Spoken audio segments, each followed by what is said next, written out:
سمندر کی بے رحم لہریں اور ان کے بیچ پھنسا ایک جہاز۔ آج ہم جس واقعے کا جائزہ لے رہے ہیں وہ کسی سنسنی خیز فلم سے کم نہیں۔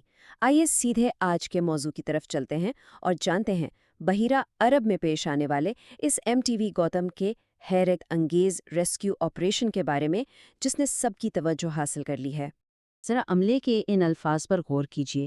ہمارے پاس بلیک آؤٹ جہاز ہے، جنریٹر خراب ہے اور انجن نے کام کرنا چھوڑ دیا ہے۔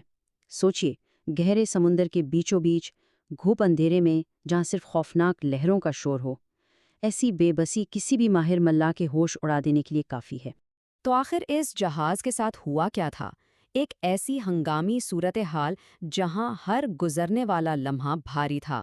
یہ جہاز عمان سے بھارت کی طرف اپنا سفر طے کر رہا تھا کہ اچانک ایک ایسی سنگین خرابی پیدا ہوئی جس نے اس دیوے ہیکل جہاز کو مکمل طور پر بے جان کر دیا۔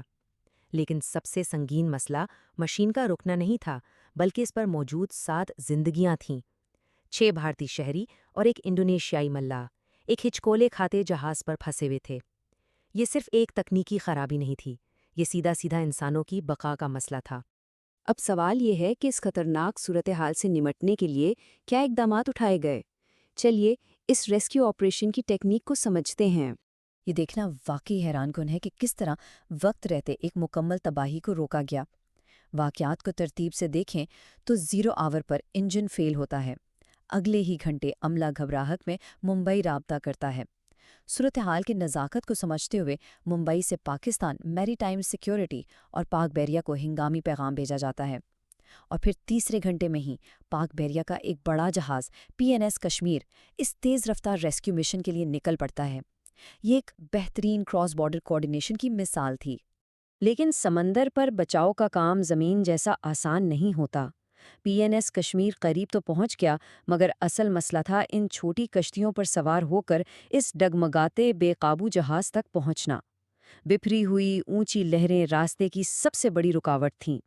پاک بحریوں کے کمانڈوز کے لیے یہ لمحہ اپنی جان ہتھیلی پر رکھنے کے مترادف تھا۔ ان خوفناک لہروں کا سامنا کرتے ہوئے بآخر کمانڈوز جہاز پر سوار ہونے میں کامیاب ہو گئے۔ سب سے پہلا اور اہم قدم تھا ان خوفزدہ ملاحوں کو پینے کا صاف پانی اور خوراک فراہم کرنا، تاکہ ان کی ہمت بندھائی جا سکے۔ اور اس کے فوراً بعد تکنیکی عملے نے اپنا کام دکھایا، جنریٹر اور انجن کی مرمت کی اور اس مردہ جہاز میں جیسے دوبارہ جان ڈال دی۔ اس ڈرامائی ریسکیو کے بعد تھوڑا ٹھہر کر خود اس جہاز یعنی MTV گوتم کے بارے میں بھی کچھ جانتے ہیں۔ اگر اس کی تفصیلات پر غور کریں تو یہ ایک ملٹی پرپس آف شور ویسل ہے، تقریباً 54 میٹر لمبا اور 12 میٹر چوڑا۔ لیکن اس پوری کہانی کا سب سے دلچسپ پہلو اس جہاز کا اپنا مقصد ہے۔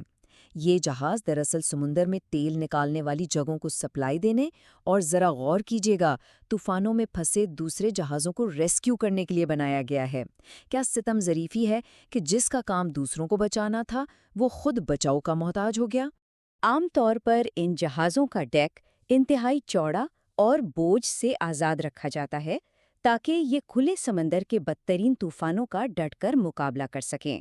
مگر یہ واقعہ اس بات کا کھلا ثبوت ہے کہ سمندر کی طاقت اور قدرت کے سامنے انسان کی بنائی ہوئی بڑی سے بڑی اور مضبوط ترین مشین بھی کبھی بھی جواب دے سکتی ہے۔ ویسے فراہم کردہ ذرائع کے مطابق یہ اس سال کا کوئی اکیلا واقعہ نہیں تھا۔ آئیے اس سے ملتا جلتا ایک اور واقعہ دیکھتے ہیں جو اپریل میں پیش آیا۔ MTV گوتم سے ٹھیک 1 مہینہ پہلے اپریل کے مہینے میں شمالی بحیرہ عرب میں ایک بہت بڑا مرچنٹ ویسل گولڈ ایٹم پاکستانی ساحل سے تقریباً 200 ناٹیکل میل دور اچانک پھنس گیا تھا۔ وہ بھی بالکل اسی طرح کا ایک سنگین بحران تھا جہاں پاک بحریہ نے بروقت پہنچ کر امداد فراہم کی تھی۔ اور اس گولڈ ایٹم والے واقعے نے ایک اہم سچائی کو اجاگر کیا: مصیبت کسی کی قومیت نہیں دیکھتی۔ اس جہاز پر 18 افراد پر مشتمل ایک مکمل بین الاقوامی عملہ تھا، جن کا تعلق چین، میانمار، بنگلہ دیش، ویتنام اور انڈونیشیا سے تھا۔ ان سب کو اس آپریشن میں بحفاظت بچا لیا گیا۔ جب ہم ان دونوں واقعات کو دیکھتے ہیں تو ایک وسیع تر تصویر ہمارے سامنے آتی ہے جو روایتی خبروں سے کہیں آگے کی بات کرتی ہے۔ فراہم کردہ ماخذ ان واقعات کو ایک خاص نظریے سے پیش کرتا ہے اور قرآن کی اس آیت کا حوالہ دیتا ہے، جس نے ایک انسان کی جان بچائی، گویا اس نے پوری انسانیت کی جان بچائی۔ ماخذ کے مطابق یہ بات واضح کرتی ہے کہ بحری افواج کے لیے ایسے ریسکیو مشن صرف ایک پیشہ ورانہ ڈیوٹی نہیں ہے، بلکہ ایک نہایت اہم اخلاقی اور انسانی فرض بھی ہیں۔ ذرا اس تضاد پر غور کریں۔ ایک طرف ہمیں زمین پر ان دو پڑوسی ممالک کے درمیان شدید جغرافیائی اور سیاسی کشیدگی نظر آتی ہے، جو ہر وقت خبروں میں چھائی رہتی ہے۔ لیکن دوسری طرف ماخذ کے مطابق کھلے سمندر میں جہاں انسانی جان کو خطرہ ہوتا ہے، وہاں خالص انسانی ہمدردی اور پیشہ ورانہ مہارت ہی سب سے آگے ہوتی ہے۔